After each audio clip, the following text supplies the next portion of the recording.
Good morning, student. Myself, Mukesh ठाकरन. कल हमने बेटा स्टडी किया था potential energy. Second type of energy थी पोटेंशियल एनर्जी. पोटेंशियल एनर्जी क्या थी? Energy processed by a body by virtue of its position और कॉन्फ़िगरेशन. किसी बॉडी की पोजीशन या कॉन्फ़िगरेशन से जो एनर्जी प्रोसेस्ड होती है वो उसकी पोटेंशियल एनर्जी होती है. पोटेंशियल एनर्जी के एग्जाम्पल हमने स्टडी किए थे, दो example.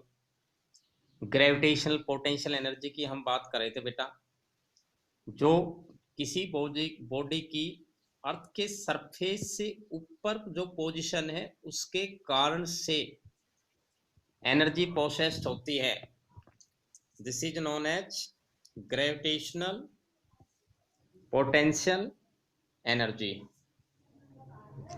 Energy processed by body by virtue of its position above the earth's surface.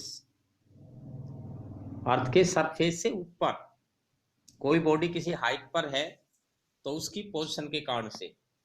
Now we calculate the gravitational potential energy.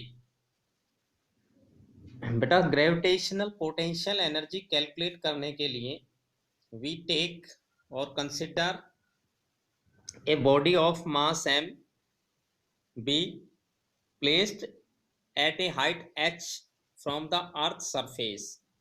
कोई बॉडी है हमारे पास जिसका मास है m, इसको हमने h हाइट पर रखना है बेटा. अर्थ के सरफेस से कितनी हाइट पर उठा के रखना है? h हाइट पर. तो जब ये बॉडी h हाइट पर हम उठा के रखेंगे तो इसकी पोजीशन अर्थ के सरफेस से ऊपर हो जाएगी.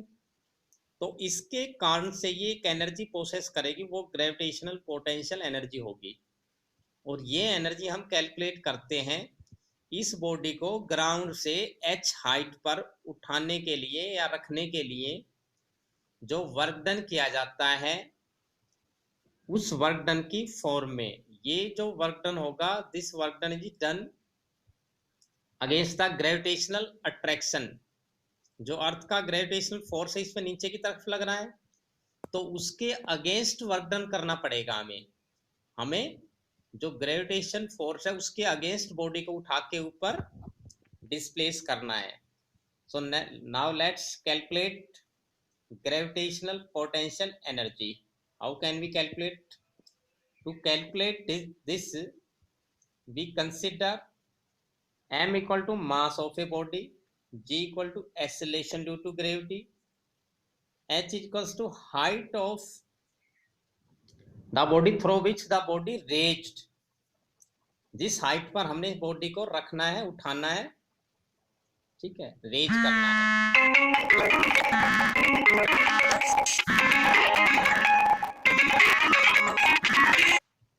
Now see, force required to overcome the gravitational attraction is. बेटा ग्रेविटेशनल अट्रैक्शन से ओवरकम यानी उसको gravitational F equals to mg, क्योंकि यहाँ पर वेट के बराबर कम से कम हमें फोर्स लगाना पड़ेगा. जो बॉडी का मास m है, ग्रेविटी का अट्रैक्शन g होता है, तो इसका वेट हो जाएगा mg. और mg के बराबर कम से कम जब हम इससे फोर्स लगाएंगे तब ये बॉडी ऊपर की तरफ डिस्प्लेस होगी. Then what is work done? Work done हमारे पास वही फॉर्मूला बेसिक हम यूज करेंगे, force into distance, and it is equals to force. यहाँ पे डिस्टेंस किसके बराबर है बेटा? हाइट के. So we have F multiplied H equal to mgh. This work done is stored as a potential energy. So gravitational potential energy of a body is equals to mgh, means mass of the body multiplied acceleration due to gravity multiplied the height through which the body has to be raised. तो जिस भी height पर किसी body को आपने raise करना है ground से, अर्थ के सरफेस से, उसी हाइट से आप मल्टीप्लाई कर देंगे वेट को या फोर्स को, जो ग्रेविटेशन फोर्स है उसको, तो आपके पास ग्रेविटेशनल पोटेंशियल एनर्जी की वैल्यू आ जाएगी. तो ये बेटा आज का हमारा टॉपिक था. Thank you. कल हम इसकी न्यूमेरिकल प्रॉब्लम्स करेंगे.